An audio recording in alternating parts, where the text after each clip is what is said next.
Samajwadi party से कहीं पर इकरा हसन भी टिकट मांग रही है। प्रोफेसर सुधीर पवार भी दावेदारों में से हैं।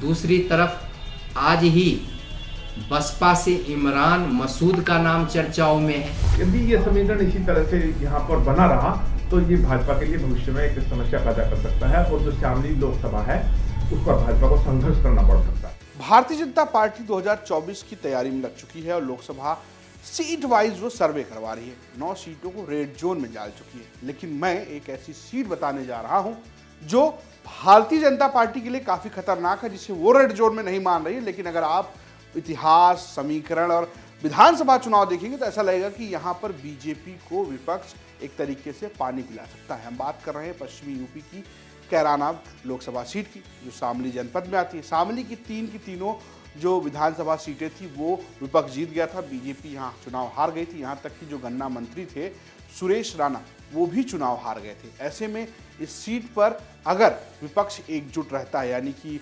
जयंत चौधरी जो आरएलडी के अध्यक्ष है, इसके अलावा आज़ाद समाज पार्टी, आप कहिए भीम आर्मी के मुखिया जो चंद्रशेखर आज़ाद है वो, इसके अलावा अखिलेश यादव अगर एक साथ मिलकर चुनाव लड़ते हैं तो कहीं ना कहीं बीजेपी को यहाँ नुकसान हो सकता है। ऐसा हम क्यों कह रहे हैं? क्योंकि इसके पीछे यहाँ के का इतिहास भी है और समीकरण भी। पहले बात कर लेते हैं इतिहास की। अगर आप इतिहास देखेंगे तो यहाँ पर 2 बार आरएलडी चुनाव जीती है, 1 बार समाजवादी पार्टी चुनाव जीती है और 2 बार बीजेपी जीती है।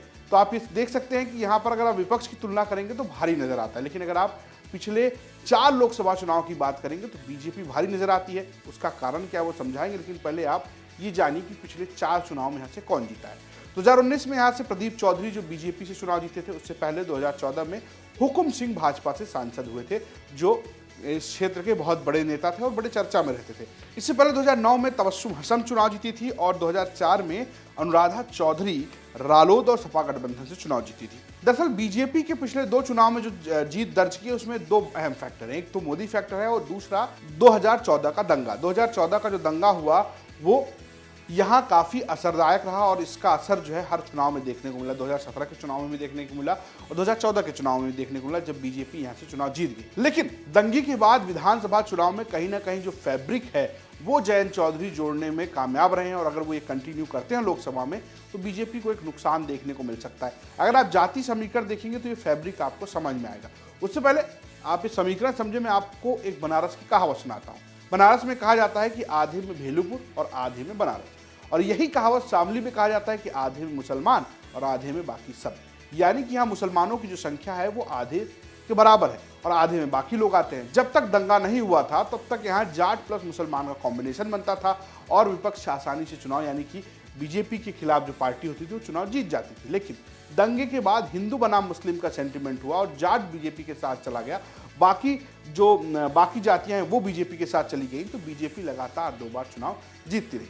अगर हम संख्या की बात करें तो एक अनुमान के मुताबिक कैराना सीट पर मुसलमानों की संख्या 6,25,000 है, दलित करीब 2,46,000 है, वहीं जाट 1,98,000 बताए जाते हैं, गुर्जर 1,10,000, कश्यप सैनी 1,05,000 और ब्राह्मण करीब 65,000 बताए जाते हैं। ऐसे में बीजेपी यहाँ पर 6 लाख के बरक से अपना सामूहिक प्रत्याशी खड़ा करती थी और चुनाव जीत जाती थी। लेकिन इस बार ऐसा होगा, ये जानने के लिए हमने स्थानीय पत्रकारों से बात की और स्थानीय पत्रकार के 2 मत हैं। एक मत यह है कि जो विधानसभा में हुआ है वो कंटिन्यू होगा, यानी कि अगर गठबंधन बरकरार रहता है और जाट मुसलमान एक साथ आते हैं तो बीजेपी यहाँ नाको चने चबाने वाली है। लेकिन दूसरा मत ये है कि यहाँ पर जब मोदी प्रचार करने आएंगे तब माहौल बदल जाएगा, क्योंकि विधानसभा का चुनाव और लोकसभा का चुनाव अलग अलग होता है। सुनिए क्या कह रहे हैं स्थानीय पत्रकार।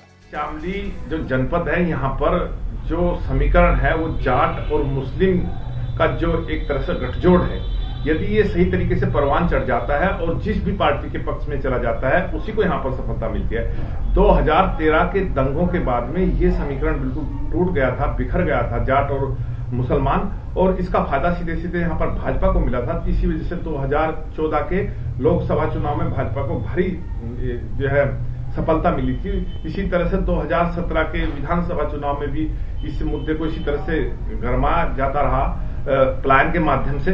तो इस तरह से जो है, चूंकि अब जो पिछले विधानसभा चुनाव हुए हैं 2022 के, तो उसमें ये समीकरण फिर से पुनर्स्थापित हो गया है और यही वजह है कि शामली में भाजपा तीनों सीट गंवा बैठी और जो विपक्षी गठबंधन था यहां से तीनों विधानसभा सीट उसने जीती है।